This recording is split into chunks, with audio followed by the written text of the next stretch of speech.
Hey art folks, it's Sadie, and today I'm going to talk to you about the Gallo signature palette again. If you want to see my swatches and opinion about each of the individual colors, I have a video all about that and I'll have it linked in the description and in the iCards. But this video is just going to be about the overall feel of this palette, and it's also going to be a demonstration. This palette comes with a Tintoretto mop brush, which is really lovely. It's very soft. This is an imitation squirrel hair. It's a little softer than top grade squirrel hair, but it has a really great point and it holds water really well. And that's just such a fun brush to have with you for travel. It's really great.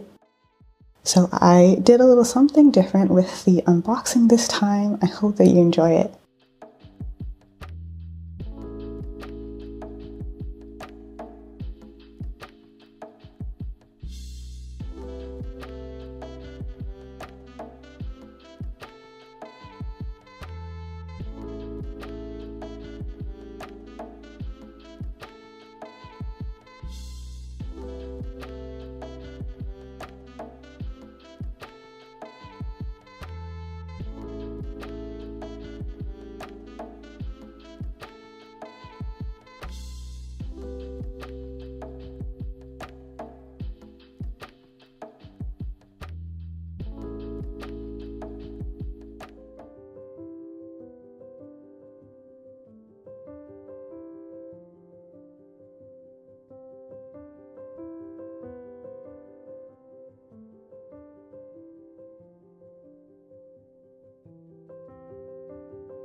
Was that fun?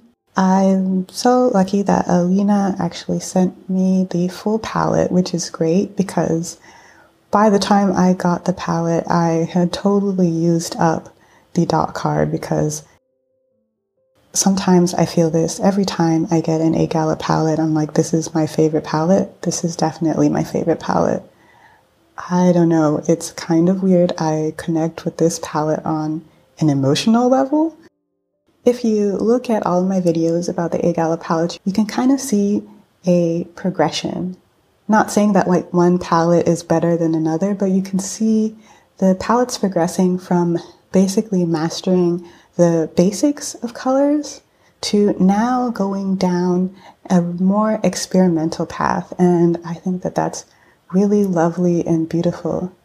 These colors are definitely more experimental, more textured, more nuanced, more unique.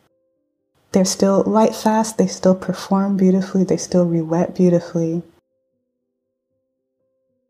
But now there's even more about it that is just something only you can get from Gallo.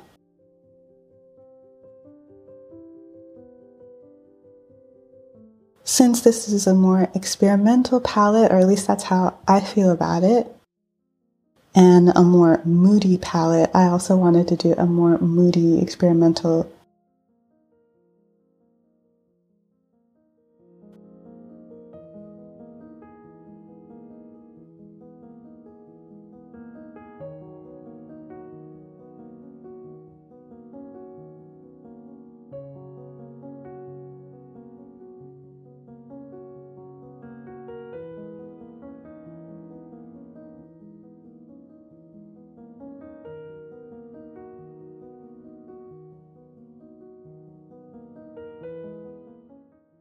I will note that, at least with my palette, I've never had a problem with any of the pigments staining the metal palettes before from Gallo, but this one I did experience that eventually, not at first, but eventually over time, because I've been using it a lot, because like I said, I really love this palette. I don't think that's a really huge deal, but some people really don't like it, and it might be good to know.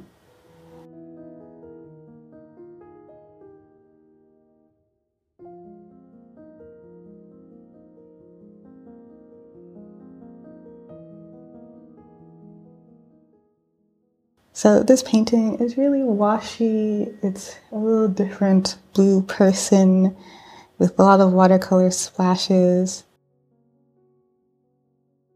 I love using the Lebanson brushes for those fine details. I'm definitely going to be pulling them out anytime I have anything like that. And it was just a fun painting. And the thing that I actually really, really love about these paints is that even though they have these really textured paints with all of these granulations and these nuances, the paints stay where they're supposed to be. Some paints, I just love all of the unique mixtures and everything, but you can't layer and layer and layer the way that you can with these. I was really nervous actually when I was making this that I was just going to rub off some of the paint because I was just doing so many different thin layers. No, that didn't happen, just like it never happens with Gallo paints.